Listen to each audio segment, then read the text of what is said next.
हर सुबह आपके पास दो चॉइस होती है। एक तो ये कि आप सोते रहें और सपने देखते रहें, और दूसरी ये कि अपने सपनों को पूरा करने के लिए तुरंत उस बिस्तर को छोड़ दें। चॉइस आपके हाथ में है।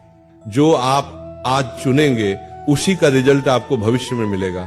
अधिकतर बच्चे रोज रात को ये सोचकर सोता है, मैं कल सुबह 4 बजे उठूंगा चाहे कुछ भी हो जाए, लेकिन उठ नहीं पाता है। सुबह आप तब तक नहीं उठ पाएंगे जब तक या तो कोई इंटरेस्टिंग काम नहीं होगा या फिर कोई बड़ा लक्ष्य नहीं होगा जिसके लिए आप वास्तव में उत्साहित हों। ये है।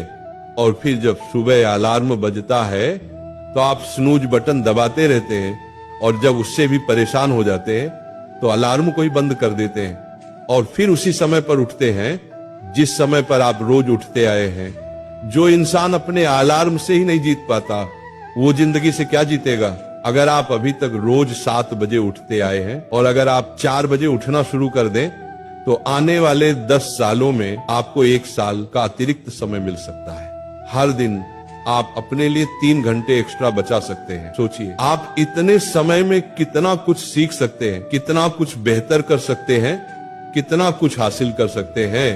लेकिन सवाल है हम कैसे करें।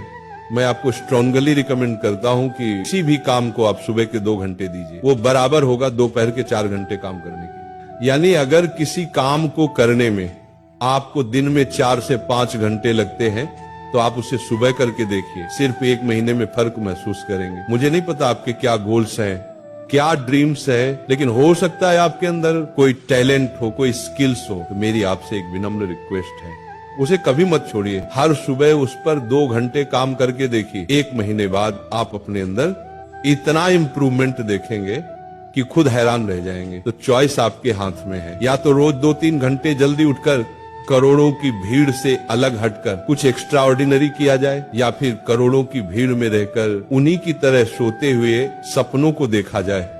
कई लोग कहेंगे कि 7 घंटे की नींद जरूरी है, कुछ कहेंगे 8 घंटे जरूरी है। मेरा मानना है जो इंसान जितने घंटे की नींद लेता है वो उसकी आदत पर निर्भर करता है। लेकिन याद रखिए, अगर आप वो करेंगे जो आसान है तो आपकी लाइफ मुश्किल हो जाएगी, और अगर आप वो करेंगे जो मुश्किल है तो आपकी लाइफ आसान हो जाएगी।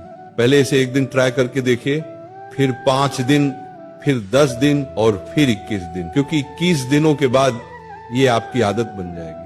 राधा रानी सिखाती है कि सच्ची लगन और प्रेम में असीम शक्ति होती है। जिसने अपने मन को भक्ति में लगा लिया वो हर कठिनाई को साधना बना लेता है। वो कहती है अगर तुम्हारा दिल सच्चा है तो रास्ते खुद ब खुद बनते हैं, और अगर विश्वास गहरा है तो कोई भी मंजिल दूर नहीं रहती। तो अपने सपनों को भक्ति बना दो, अपने लक्ष्य को साधना बना दो, क्योंकि जब मन में श्रद्धा हो और कर्म में निरंतरता तो असंभव भी संभव हो जाता है। जब तक सफल न हो नींद चैन को त्यागो तुम, संघर्ष का मैदान छोड़कर मत भागो तुम। कुछ किए बिना ही जय जयकार नहीं होती, कोशिश करने वालों की कभी हार नहीं होती। धूप अभी सिरहाने है, मौसम जाने पहचाने हैं, रात अभी तो घंटों की है, बस कुछ पल दूर ठिकाने हैं। इतनी दूरी तय कर आया, 2 पग चलने में रोता रहे, सब जाग रहे तू सोता रहे। माना कि मुश्किल भारी है, पर तुझमें क्या लाचारी है। यहाँ सब उठ रहे हैं, गिर गिर कर फिर उठ रहे, तू ही क्यों यूं लेटा रहे। सब जाग रहे तू सोता रहे।